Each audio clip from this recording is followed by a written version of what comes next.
Vážení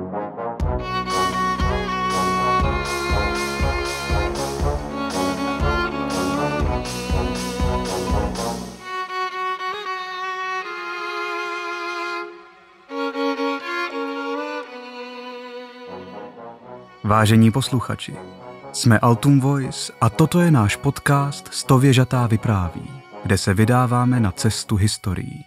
Do světa legend a příběhů skrývajících se v srdci matky měst v Praze. Společně poznáme příběhy, které se po staletích předávají z generace na generaci.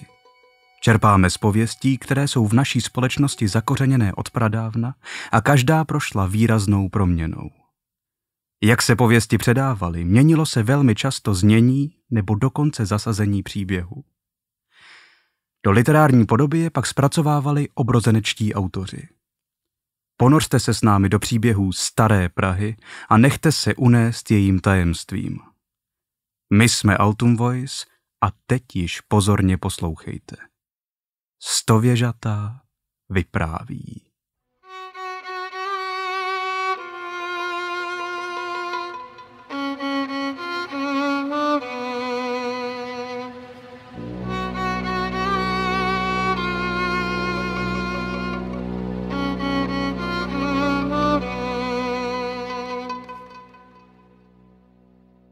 Na západní straně Loretánského náměstí na Hradčanech stojí dům, který neumí být nenápadný. Černínský palác. Široké průčelí, 30 mohutných sloupů s korinskými hlavicemi, těžká římsa, za kterou se láme nebe. Kdo tudy jde v podvečer, okusí atmosféru místa, které ve svých zdech nese spousty příběhů. Dnes tu sídlí diplomaté, ale ve zdech je stále vepsaná minulost, kdy se zde odehrávaly velké sešlosti, slavné plesy a také kasárenská historie. Není divu, že místo je opředeno báchorkami a pověstmi z dob minulých. My si dnes pár příběhů vypovíme a na vás pak bude, abyste posoudili, zda jim věříte, nebo jestli se jedná jen o povídačky, které postupným vyprávěním nabrali dnešní podoby.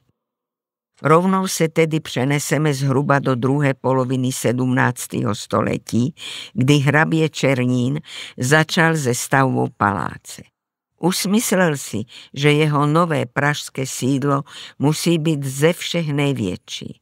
Našel místo na Hradčanech proti Loretě a povolal stavitele.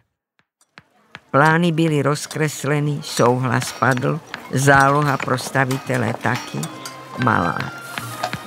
Na takovou věc skoro směšná, jenže nebyl čas a síla zdržovat se takovými věcmi, jako jsou peníze.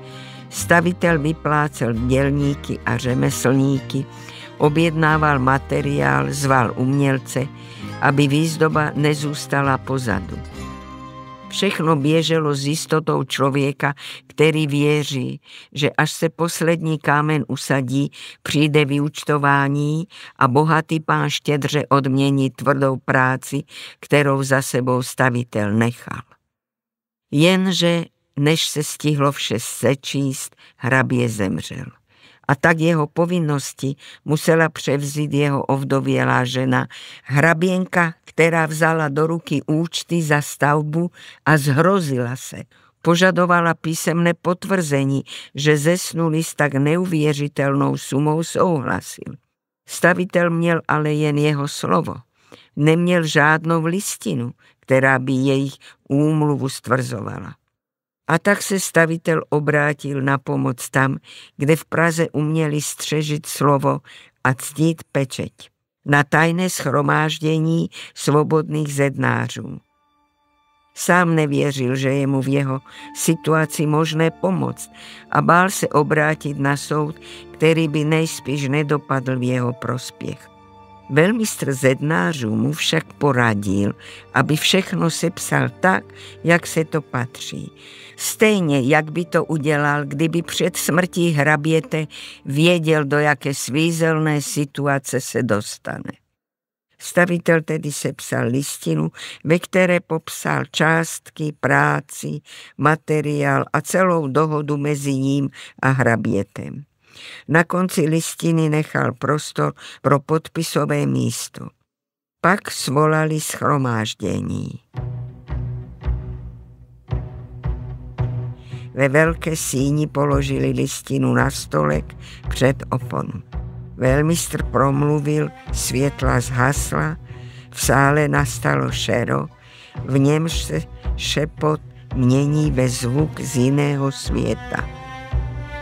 Nejdřív to byl jen slabý záblesk, jako když se někdo pokouší křesadlem rozdělat oheň. Pak se pohnula opona, nebo se to jen zdálo, a v tom mihotavém přísvitu stanula postava. Bledá až průhledná, postava s bílými rukami. Ruka mrtvého muže věděla přesně, kam patří. Duch zesnulého hraběte přitiskl dlaň na prázdné místo listiny a stáhl se do tmy. Když rozsvítili, na pergamenu zůstal otisk jako vypálený. Zednářský mistr byl spokojen a poslal stavitele s takto podepsaným úpisem za hraběnkou. Stavitel položil smlouvu s otiskem na stůl před hraběnku a ona, žena, která před chvíli vše odmítala, o něm měla. Viděla, co vidět potřebovala, znamení tam, kde měl být podpis jejího muže. Ihned nechala vyplatit vše přesně podle stavitelových požadavků a víc k celé věci neřekla. Spravedlnost byla vykonána s pomocí toho, kdo už nežil. Jiná pověst téhož domu je pro silnější povahy. V paláci se konávaly skvělé plesy, plné hudby, zábavy a vybrané společnosti. A uprostřed toho všeho hraběnka paní domu. Zakladala si na šatech a hlavně na obuvi, na každém plesu jiné šaty, jiné střevíčky. Když už nevěděla, čím překvapit, napadlo jí něco, před čím i zkušeným řemeslníkům zatrnulo. Chtěla boty z chleba. Švec je dostal za úkol vytvarovat, pekář potom upéct. Ani jednomu se ale do takové práce nechtělo a snažili se hraběnku odradit. Boží dar na nohy, paní. Ale ona trvala na svém. A tak se stalo, že na příští ples vstoupila v obuvi, která nebyla krásná, ale byla výstřední. Sál šuměl ne obdivem, spíš překvapením a někteří i odporem. Šlapat po chlebu, na který mnozí neměli, to zabolí i v pozláceném sále. Mezi hosty se toho večera objevil kavalír, urostlý v černých šatech. Uklonil se, představil se, jméno hraběnka přes hudbu přeslechla a vyzval jí k tanci. Tančil výborně, jistá ruka, pevný krok, lehká otočka. Hraběnce to lichotilo, opřela se o něj, nechala se vést. Po tanci vzal za ruku a vedl jí ze sálu pryč. V široké chodbě ještě hrála muzika, světla se ale postupně vzdalovala a za chvíli už nebylo slyšet hlasy hostů. Sešli po postranních schodech dolů do chladu sklepení. Hraběnka se probrala jako zmrákot a došlo jí, že se nechala okouzlit záhadným nápadníkem a najednou se ocitla někde, kde se necítila bezpečně. Chtěla ruku vytrhnout, ale sevření bylo jako z kleští. Záhadný cizinec najednou změnil tón svého hlasu a pronesl. Pohleď, bezbožná, na svoje střevíčky. Trest přišel na tebe za tu pýchu. Když se sklonila, uviděla, jak z chleba vyšlehly plameny. Hraběnka se sesunula na zem, napůl omdlela a v tu chvíli se ze všech koutů vyrojily bytosti, které by nikdo za žádných okolností potkat nechtěl. Pověst je nazývá pekelnými příšerami. Chvíli hraběnku pozorovali a pak se najednou všichni, jak na povel, na nebohou ženu vrhli a docela ji rozsápali. Dodnes se říká, že po chodbách paláce v noci chodí duch pyšné hraběnky v hořících střevících.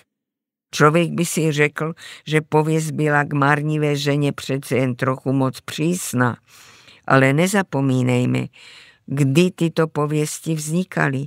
V dobách tuhého poddanství, kdy šlechta utiskovala robotou a daněmi, kdy panstvo žilo v nákladných zábavách a lid si odíral ruce. Život vyšší vrstvy byl často pro běžný lid jako pěst na oko. Tak se rodily příběhy, ve kterých pánská pýcha podléhá vyšší spravedlnosti. Nikomu to od roboty sice nepomohlo, ale jakési zadosti učinění v takovém vyprávění lidé nacházet přece jen mohli. Nyní ale ještě obraťme list k něčemu méně surovému. Ještě jeden příběh se vázal k Černínskému paláci, tentokrát z času Josefa II. Paláci prý kdysi lidově říkali chalupa, snad v dobách, kdy byl sešlý a zúbožený. Ale podle pověsti tohle slůvko zaznělo i v audienční síni. Hrabě Černín měl totiž císaři nabídnout palác darem a u toho měl údajně pronést: radšiš vaše veličenstvo chalupu tu ode mne darem přijmouti? Měl to být zdvořilý obrat, možná zlehčení, jenže Josef II. Takový vtip ocenit nedokázal a taková slova v jeho uších zněla spíše jako urážka. Děkuji vám, milý hrabě, odvětil chladně. Chalupy od vás nepotřebují a myslím, že by ani šlechtic jako vy neměl v chalupě přebývati. Podle pověsti od té chvíle žádný z Černínů do paláce na Hradčanech nevkročil. Černínský palác nezažil jen pověsti. Svými kameny si pamatuje i ostřejší věci. Dobu, kdy chtěli Francouzi v 18. století palác pobořit a záměr jim rozmluvila hrozba odvety v Mnichově, sídle jejich spojence. Potom také dobu, kdy Černínové palác opustili a odjeli do Vídně. Roky, kdy z velkolepých sálů bylo skladiště a byty chudých. Časy, kdy stát palác koupil, přestavěl pro kasárna, rozřezal patra, strhl nádherné schodiště a odnesl sochy z průčelí. Zůstala fasáda, tvář, která ještě nějaký čas připomínala největší slávu. Až mnohem později se palác stal zase váženou budovou. Rozsáhlá obnova, nová úprava, znovu velké schodiště ze vzácného mramoru a dům dostal dnešní roli. Sídlo Ministerstva zahraničních věcí. Zdi jsou pořád stejné, ale mezi nimi už se píšou a odehrávají úplně jiné příběhy. Pověsti se nestratily, jen jsou uklizeny do koutů, odkud umějí vycházet, když je dům v noci sám.